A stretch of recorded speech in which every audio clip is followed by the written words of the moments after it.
Berikutnya dalam modul utang yang perlu kita bangun, modelnya adalah model terkait obligasi. Dan obligasi ini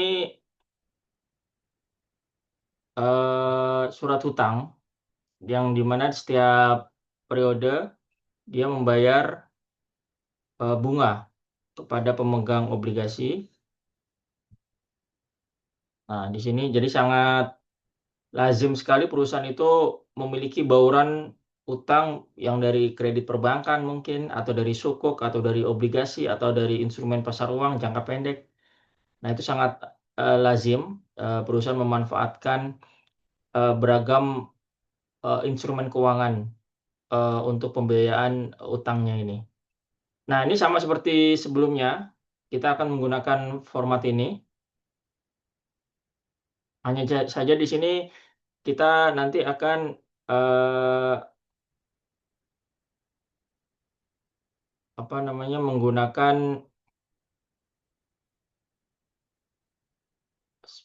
nah kita akan menggunakan Indonia, suku bunga Indonia. Oke,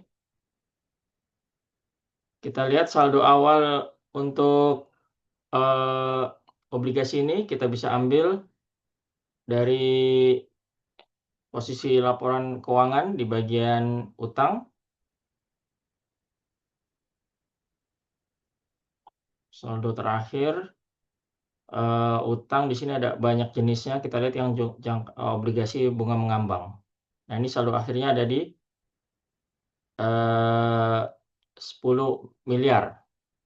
Dan ini memang pelunasannya dilakukan tidak secara bertahap ya, tapi secara bullet payment. Artinya dilakukan di akhir periode sekaligus. Bullet payment. Nah, di sini kita jadikan dia saldo akhir. Dan ini akan menjadi saldo awal. Dan ini kita copy ke samping.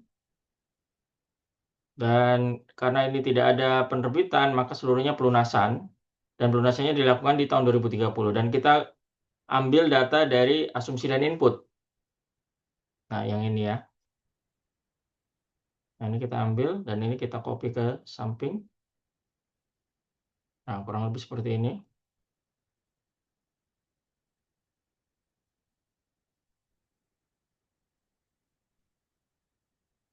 Ubah dulu formatnya ya. Nah, ini 10 miliar pelunasan di akhir tahun ke 2030. Dan ini kita, nah seperti ini. Kita copy ke samping. Oke. Kita beri garis bawah. Jangan lupa LHBO. Oke. Dan di sini kita akan menghitung bunganya. Beban bunga obligasi. Beban bunga obligasi. Nah, beban bunga obligasi di sini kita akan menggunakan saldo awal tahun yang konstan 10%, 10 juta, 10 miliar. Tapi di sini kita akan menggunakan eh, suku bunga mengambang. Suku bunga mengambang di sini. Ya memang di sini kalau dilihat di soal, Indonesia akan konstan 5%.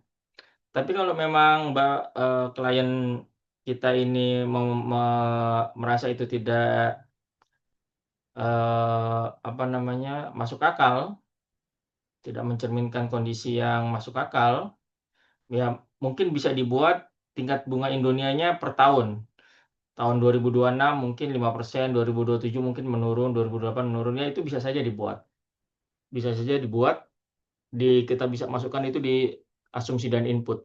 Atau di skenario, kita bisa masukkan itu di skenario.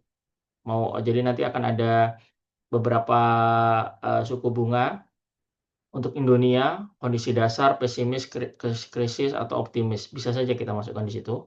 Tapi untuk ilustrasi kita di sini 5% plus 2%. Jadi di sini dengan mudah kita akan hitung ini 10 miliar ini dikali dengan 2% plus 5%.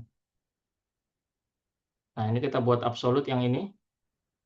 Kita akan kunci karena kita akan copy ke samping. Nah, 70.000. Nah, ini kita beri warna hijau karena ini dari tab lain ya. Nah, seperti ini.